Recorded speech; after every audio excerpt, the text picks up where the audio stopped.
Episode 53 the moon palace. Rohit और Krrish the moon palace पहुंच गए थे। उनकी कार पार्किंग एरिया में आकर रुकी।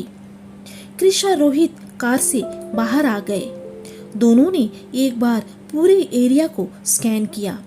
द मून पैलेस एक लग्जरी होटल था और बहुत सुंदर भी था।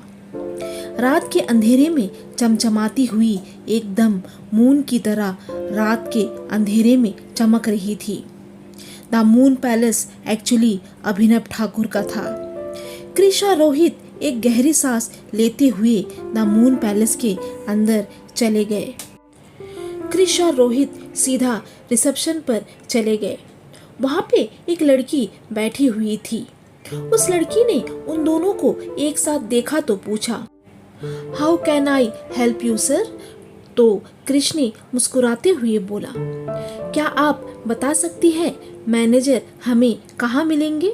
तो रिसेप्शन पर बैठी लड़की ने कहा, वो सॉरी सर, मैनेजर तो यहाँ अभी नहीं है। तो क्रिश ने पूछा, तो वो कब आएंगे? तो उस लड़की ने हिचकिचाते हुए बोली, वो नहीं पता सर, आप लोग कल आ जाइए।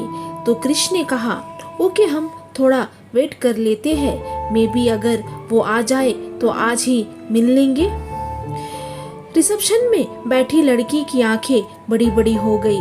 क्रिश ने ये नोटिस किया और सामने लगे सोफे पर जाकर रोहित के साथ बैठ गया और रोहित के कान में कुछ फुसफुसाने लगा। रिसेप्शन पर बैठी लड़की रोहित और क्रिश को घूरने लगी और लैंडलाइन से किसी को फोन मिलाने लगी। क्रिश वही सोफे पर बैठकर उस लड़की की हाव भाव नोटिस कर रहा था। तभी एक ब्लैक कलर का कोट पहने एक लंबा चौड़ा आदमी रिसेप्शन पर आया और रिसेप्शनिस्ट से बातें करने लगा। उस लड़की ने क्रिश और रोहित को इशारा कर कुछ बोल रही थी। क्रिश वही बैठकर उन दोनों को घूर रहा था और ये सुनने की कोशिश कर रहा था आखिर वो दोनों क्या बातें कर रहे हैं। तभी रोहित ने क्रिश को आवाज लगाई तो क्रिश उसकी तरफ मुड़ गया। तो रोहित क्रिश को देखते हुए बोला, अरे क्रिश, मुझे लगता है ये लड़की हमें बेवकूफ़ बना रही है। हो ना हो मैनेजर अंदर ही होगा। तो क्रिश ने एक गहरी सांस ली और रोहित को देखते हुए बोला, मैनेजर अंदर नहीं, हमारे सामने है, वो देख। तो रोहित उस तरफ देखने लगा तो वहाँ उस रिसेप्शनिस्ट के साथ एक ब्लैक कलर की कोट पहना आदमी नजर आया। तो रोहित ने क्रिश से कहा, तुझे कैसे पता वो ही मैनेजर है? तो क्रिश ने कहा, तू आगे देखते जा, वो अभी होटल से बाहर जाएगा। तो रोहित ने कहा, क्रिश, तू मुझे साफ साफ बता आखिर हो क्या रहा है? तो क्रिश ने रोहित को चुप कराते हुए बोला, थोड़ी देर चुप हो जा रोहित और मेरी बात ध्यान से सुन। मैं अभी बाहर पार्किंग एरिया में जा रहा हूँ कार के पास, तू यही बैठकर इसके जाने का इंतज़ार कर। वो जब बाहर निकले तू भी बाहर आ जाना। हो ना हो ये काले कोट वाला आदमी हमें मिस्टर मल्होत्रा के पास ले जाएगा। तो रोहित ने इस बार और कोई क्वेश्चन नहीं पूछा और क्रिश सोफे से उठकर बाहर चला गया। रोहित वही सोफे पर बैठकर उस आदमी के बाहर जाने का इंतजार करने लगा। करीब 10 मिनट बाद वो काले कोट वाला आदमी बाहर जाने लगा तो रोहित भी उसके पीछे जाने लगा। वो काले कोट वाला आदमी सीधा पार्किंग एरिया में आया और कार में बैठकर होटल से बाहर चला गया। उसने क्रिश को नहीं देखा। रोहित भी उसके पीछे पीछे क्रिश के पास आ गया और कार में बैठ गया। क्रिश ने ड्राइवर को उस काले कोट वाले आदमी के कार का पीछा करने को बोला और वो भी उस कार के पीछे होटल से निकल गए। हवेली। सोनल अपने कमरे में परेशान यहाँ से वहाँ घूम रही थी। उसकी आंखों से लगातार आंसू बह रहे थे।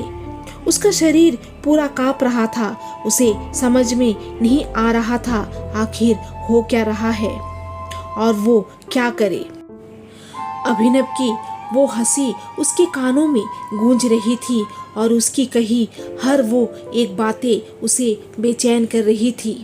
तभी उसे याद आया, क्रिश और रोहित भी तो पेरिस गए हैं। क्या उन्हें पहले से मालूम था कि पापा को अभिनव ने किडनैप कर लिया है? उसने तुरंत अपना फ़ोन निकाला और क्रिश को फ़ोन मिला दिया। रिंग जाती रही लेकिन क्रिश ने फ़ोन नहीं उठाया। सोनल और भी ज़्यादा परेशान हो गई। दूसरी तरफ क्रिश और रोहित उस काले कोट वाले आदमी का पीछा कर रहे थे। तभी क्रिश के फ़ोन में सोनल का फ़ोन आया। क्रिश हैरान था कि सोनल इस टाइम पर क्यों कॉल कर रही है। कहीं घर पर कुछ प्रॉब्लम तो नहीं हो गई। वो यही सब सोच में था और कॉल एंड हो गया। उसने फ़ोन को देखा और सोनल को फ़ोन मिलाने वाला ही था कि सोनल का कॉल दोबारा से आ गया। क्रिश ने इस बार बिना देरी किए उसका फ़ोन रिसीव कर लिया और कहा, हेलो। सामने से सोनल की डरी और सहमी हुई आवाज़ आई, हेलो क्रिश, तुम कहाँ हो? तो क्रिश ने कहा, मैंने मॉर्निंग ही कहा था कि मैं पेरिस जा रहा हूँ, अभी फ़िलहाल मैं पेरिस में हूँ। तो सोनल हिचकिचाते हुए बोली, पापा से बात कराओ। इस बार हैरान होने की बारी क्रिश की थी। क्रिश ने हड़बड़ाते हुए कहा, सोनल, मैं अभी तक पहुँचा नहीं हूँ और 2 घंटे लगेंगे। मैं पहुँचकर डैड से आपकी बात कराता हूँ। सोनल अब फूट फूट कर रोने लगी। क्रिश को अब ये समझ में आ गया था कि सोनल को अब सब कुछ पता चल गया था। अब उससे कुछ भी वो छुपा नहीं सकता था। क्रिश ने एक गहरी सांस ली और सोनल को चुप कराते हुए बोला, सोनल चुप हो जाओ, डैड को कुछ भी नहीं होगा। मैं उन्हें जल्द ही इंडिया वापस ले आऊँगा। आप टेंशन मत लो और घर पर दादी और मॉम से इस बारे में कुछ भी मत बोलिए। तो सोनल ने हाँ कहा और क्रिश को बोली, क्रिश, डैड को सही सलामत घर वापस लेकर आओ उस अभिनव ठाकुर के चंगुल से, और उस अभिनव ठाकुर की फुल बायोडाटा मैं तुम्हें मेल करती हूँ, जिससे तुम्हें उसे ढूंढने में बहुत आसानी होगी। तो क्रिश ने ओके कहा और फ़ोन कट कर दिया। कुछ ही देर में क्रिश के पास अभिनव ठाकुर की पूरी डिटेल्स आ गई। क्रिश अभिनव की डिटेल्स को देख ही रहा था कि उसकी कार अचानक से रुक गई। उसने सामने देखा तो उस काले कोट वाले आदमी की कार एक बिल्डिंग के पास आकर रुकी है और वो आदमी कार से निकलकर सीधा उस बिल्डिंग के अंदर चला गया। रोहित ने क्रिश को देखते हुए कहा, क्रिश, अब क्या करे, उस बिल्डिंग के अंदर कैसे जाए? तो क्रिश ने कहा, हमारे गार्ड्स को तुमने इन्फॉर्म किया था? तो रोहित ने कहा, हाँ किया, बस कुछ ही देर में वो सब आ जाएंगे। तो क्रिश ने कहा, ओके, फिर थोड़ी देर यही इंतज़ार करते हैं।